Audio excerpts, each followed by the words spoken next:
colleague, Mr. Barrett, for his thorough review and rationale as to why he personally has concerns with limiting the ability of this committee to do its important work.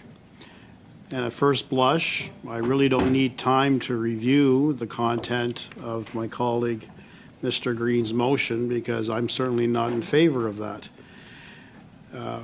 We have to take a step back from time to time and remind ourselves why we're here. And we're here because Canadians in our constituencies voted to put us here, to be their voice, to do the necessary work, not only within our communities, but also here in the nation's capital. And we're all privileged to be on this particular committee, one of the most important committees that government operations have, because we are in the position to study the actions of others and to determine whether or not laws have been broken. And Canadians expect us to do the work year-round. They certainly understand the necessity of having personal time with our families. And when you take a look at the actual parliamentary calendar, we have an abundant amount of time to spend not only with our families, but with our constituents. In fact, it's a running sort of point of contention between myself and my spouse, who quite often is supportive of the work that I do here on the Hill, but misses the old Larry Brock, where although he could be busy throughout the day in courts, you miss him too? Thank you. She and my children had comfort in knowing that I would return to the house in the evening and wake up in the house in the morning. It is a difficult task being a parliamentarian, and we probably all have similar stories with our respective families. It's an ebb and it's a flow, and there are good times and there are bad times, but ultimately the job entails us to be away at significant points of time. But when you look at the entire calendar, and this is how I justify it to my spouse, quite often goes in one ear and out the other, but I think she listens to it and understands the rationale. I'm actually working here in Ottawa less than I was actually inside a courtroom. We have a very generous summer break. We have an extremely generous Christmas break. We are off at Thanksgiving. We are off at March break, often 2 weeks at a time. We are off during the May holidays. So when you take a look at the actual amount of time we are here doing the work of parliamentarians, it really begs the question that the Canadians don't have that same sort of privileges that we have. They're working largely through the entire year, and depending on the nature of their employment, they might be able to secure 2, 3, maybe 4 weeks of summer holidays throughout the entire year, the usual statutory holidays throughout the year. Parliamentarians are different. So when I take a look at the nature of this motion, what message am I communicating with my constituents that my 2.5 months of summer vacation is more important to me and to my family than doing the work of parliamentarians here in Ottawa, particularly when we've got dark clouds of unethical, scandalous, and corrupt behavior by this government. So true. There was a point in time in the last 6 or 7 months where I often remarked, pretty much every other week or so, another scandal erupts from this government. but lately it's almost on a daily basis. There are nuances that are coming out of scandals that we have been studying in numerous committees. And I just read a recent report in one of the nationals that made the conclusion, or drew the conclusion that I totally agree with, that unfortunately this is just the tip of the iceberg at the level of this corruption in the Justin Trudeau government. So I can well imagine, without even taking a straw poll of constituents in my riding, if I said my 2.5 months trumps the purpose by which you sent me to Ottawa, they would be appalled at that. And I think as adults and as parliamentarians, we can talk and walk, we can chew and walk, chew gum and walk at the same time, is what I'm trying to say. We can spend the quality time that we need with our families. We can spend the quality time that we need in our constituencies, but we can come back from time to time to do the important work of this committee to get to the bottom of these scandals.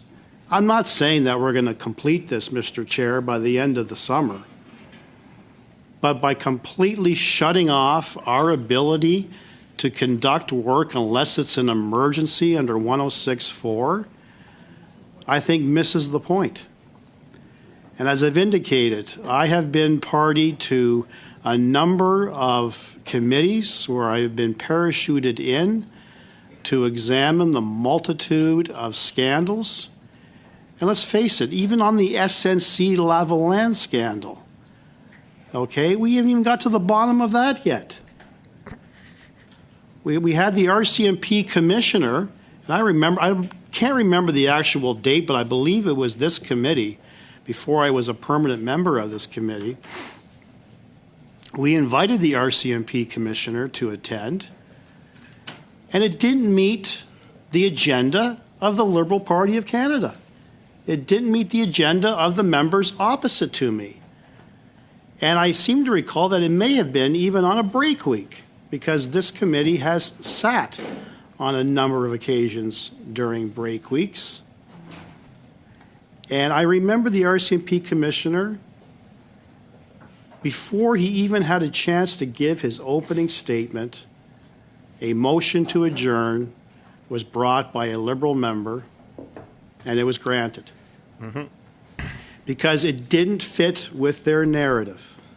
And their narrative has been, literally since Justin Trudeau took government, is there's nothing to see here. Absolutely nothing to see here. We've made mistakes. We've offered partial apologies. But trust us when we say there's nothing to see here. I can't accept that.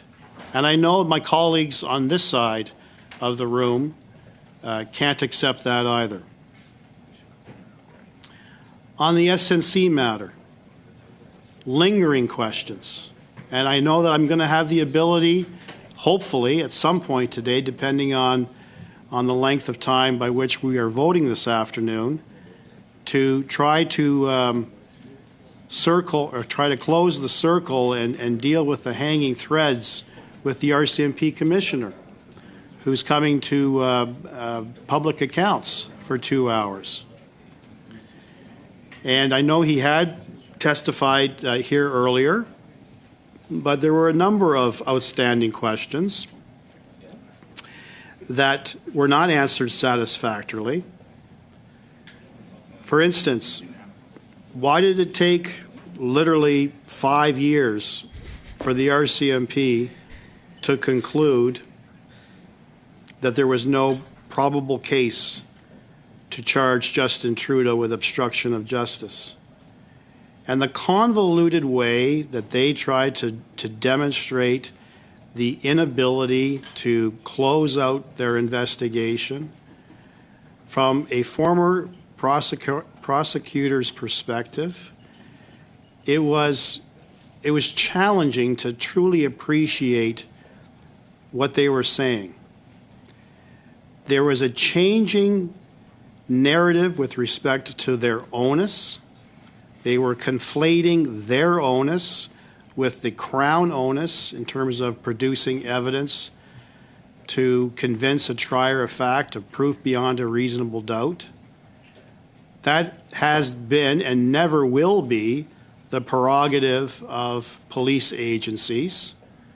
Their sole mandate, which is an extremely low standard, is there reasonable and probable grounds? For instance, is there reasonable and probable grounds to believe Justin Trudeau should be charged with the criminal offense of obstruction of justice? Yes, he should.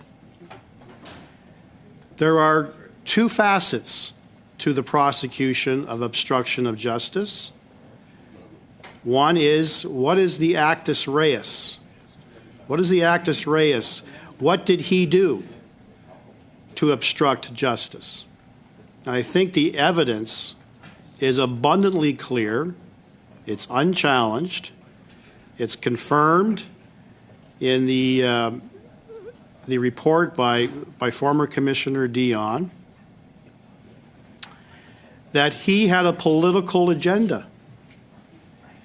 And he knew that there was a tool available to his then first Indigenous female Attorney General, Minister of Justice, to intervene in the decision made by the Director of Public Prosecutions not to offer SNC-Lavalin, who is facing corruption and bribery charges, very serious charges in this country for which, upon conviction, could have landed executives serving a prison sentence.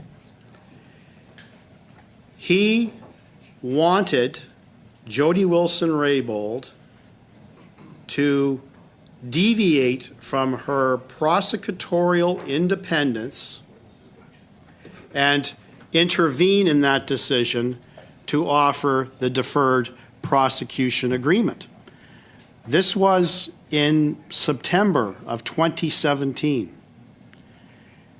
And for those who remember, and I know that my colleague, Mr. Cooper, actually had the privilege of questioning Jody Wilson-Raybould at committee, and that was followed up with her writing a book. I have read that cover to cover. And it's appalling at the lengths by which our Prime Minister crossed the line between interference, obstruction, and allowing her to exercise her independence. She made it abundantly clear to him during that first meeting. That first meeting in September, for those who have read the book, and she may have highlighted this in her testimony, was to discuss a number of other issues, particularly her priorities as it relates to Indigenous matters. Justin Trudeau came into that meeting red hot.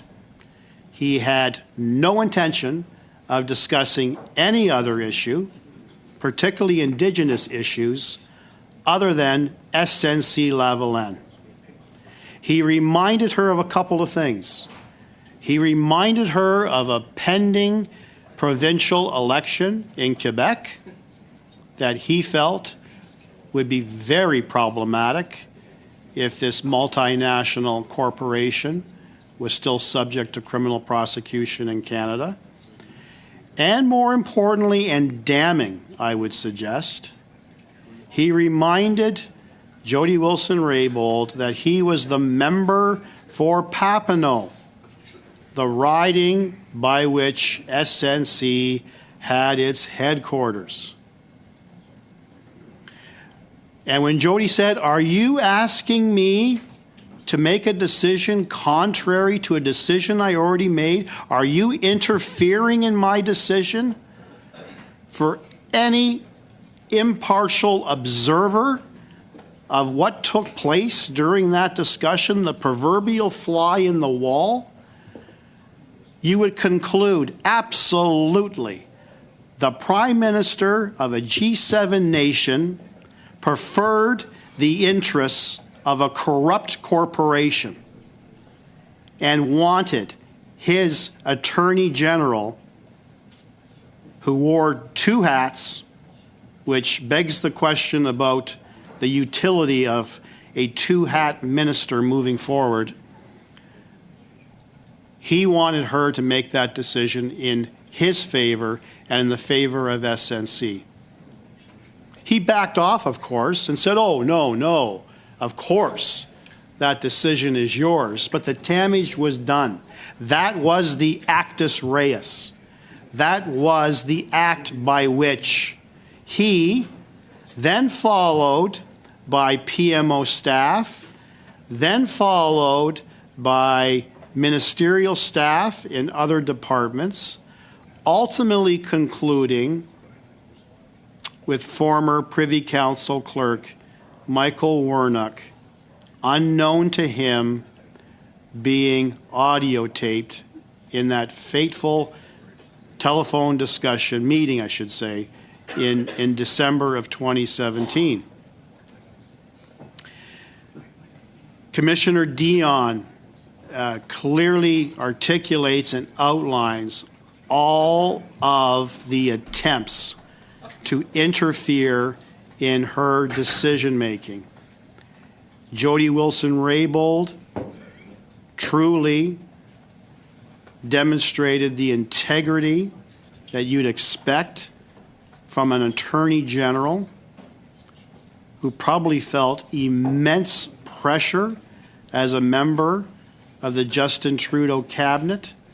She was mindful of her dual role, and she held firm. Michael Warnock came into that meeting, again, red hot. The purpose, according to Jody Wilson-Raybould, was to discuss, again, other issues. Those other issues were never discussed. Michael Warnock came in hot and made it known to Jody Wilson-Raybould on more than one occasion that the Prime Minister was adamant about this. Now, why is that term adamant important? For the lawyers in this committee, you'll remark, for those who practice criminal law, about the second aspect of prosecutions. We talked about the actus reus. Now we have the mens rea, and that is the intent. And the obstruction of justice is a specific intent offense. So when Michael Warnock comes in to this meeting red hot and references the Prime Minister on more than one occasion being adamant that he is going to find a solution one way or another, is indicative of intent. That is the only plausible legal definition of what the Prime Minister had instructed Michael Warnock to do. Now, Michael Warnock testified and would have everyone believe, as nonsensical as this is, that he took it upon his own self to initiate the meeting. And he was not directed by the Prime Minister in any which way or form to, again, put that final element of pressure on her, which is just preposterous. No one believes that. He lied.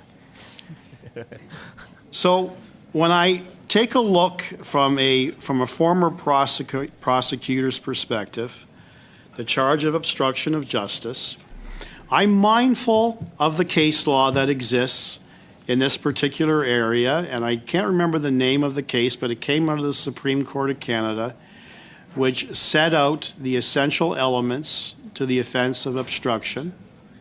And it made it abundantly clear that success to the obstruction is not necessary. An attempt is all that is necessary. And that's exactly what we had in this particular case. Jody Wilson-Raybould held her own, maintained her position, never deviated from that position. Next thing you know, she's facing a cabinet shuffle. Again, a preposterous explanation offered by the Prime Minister and his government that it was because of the sudden resignation of Treasury Board President Scott Bryson. Was she the only high-profile minister that could have filled that role? I don't think so. No one believes that for a minute. She was demoted because she had the audacity to say no to Justin Trudeau.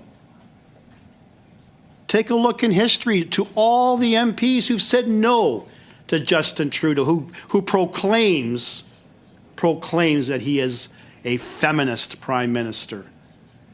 Another blatant lie.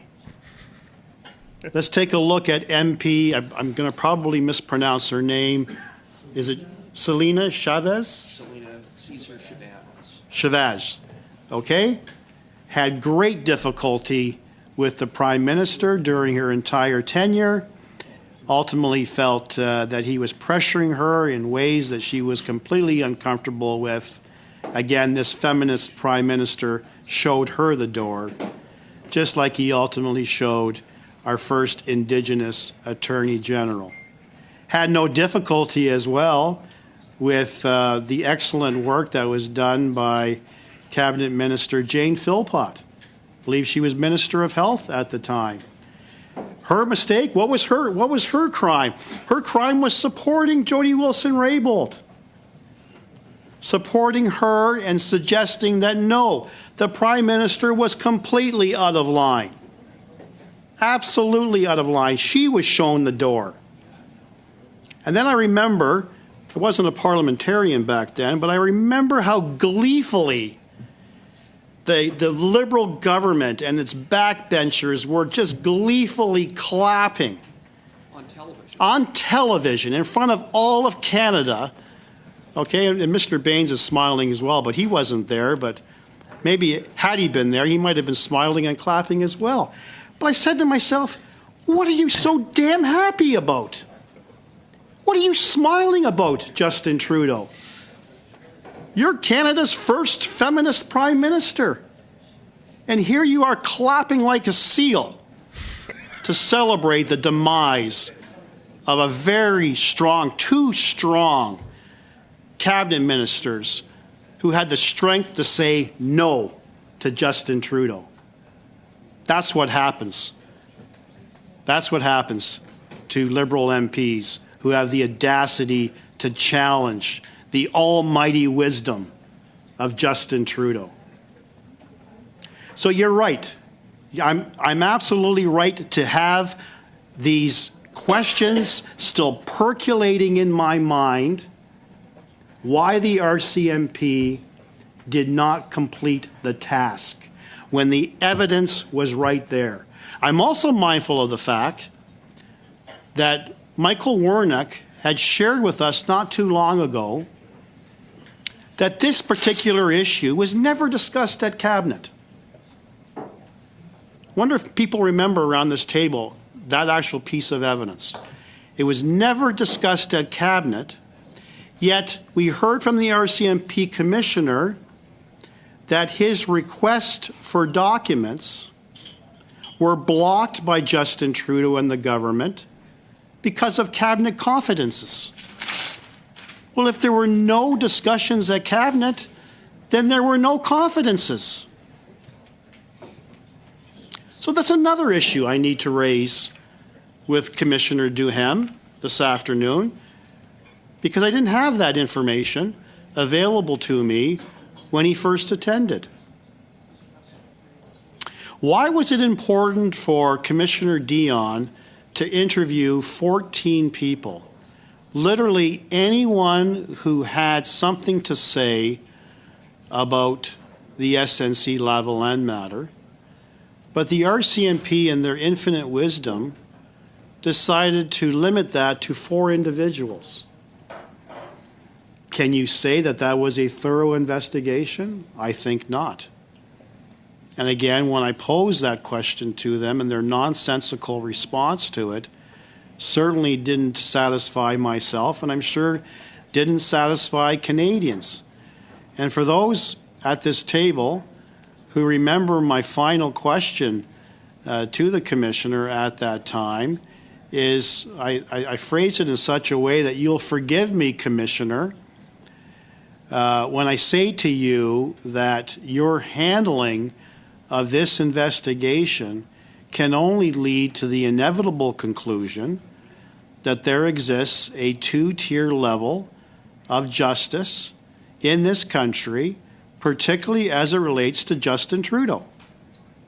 Mm-hmm. He, his deputy, and other members have responded to committees that no one is above the law, and that no one includes Justin Trudeau. And although no sitting Prime Minister has ever been charged with a criminal offense, the RCMP has left the door slightly ajar. And I don't have the actual verbiage, the words in front of me, but the report that I had access to when I questioned our current Attorney General at Committee of the Whole concluded that the RCMP would continue the investigation if they had access to further documents. Mm-hmm. I'm going to explore with the Commissioner what that means when he attends. We've already satisfied the issue regarding cabinet confidences that obviously was not discussed. And what does it say to Canadians? What does it say to Canadians under investigation? Can they simply refuse to cooperate with law enforcement? Would they have the same ability to shut down an investigation like Justin Trudeau did by simply refusing to hand over documents? I think Justin Trudeau is the only Canadian in this country that has that ability. And apparently that's okay with the RCMP. I can tell you emphatically, Mr. Chair, that it's not okay to Canadians. Absolutely not. As I've indicated at the outset, the obstruction of justice charge is not a difficult prosecution. And I put this to the Commissioner that I've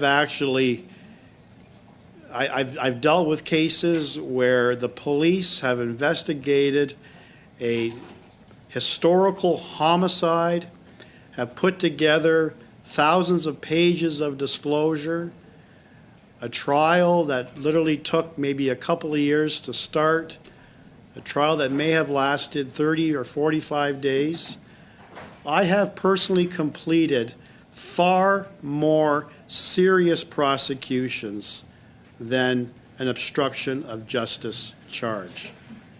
So it really begs the question, why did they delay for the years that they did, other than they had no political will to charge as sitting Prime Minister? Are they truly independent? Well, the RCMP Act may differ on that issue. Section 4 of the RCMP Act makes it abundantly clear that they report to the Minister of Public Safety. And it's the government that actually appoints the Commissioner. Begs the question, how independent can you be under those circumstances? These are the questions I get from Canadians from across this country. These are the questions I get from my constituents. Now, I look at the time. I have many more thoughts in my mind on a multitude of other scandals, but I'm going to cede my time now to my colleague, Mr. Cooper. Thank you, Mr. Chair. That was wonderful. Okay, thank you, Mr. Solid. Rock.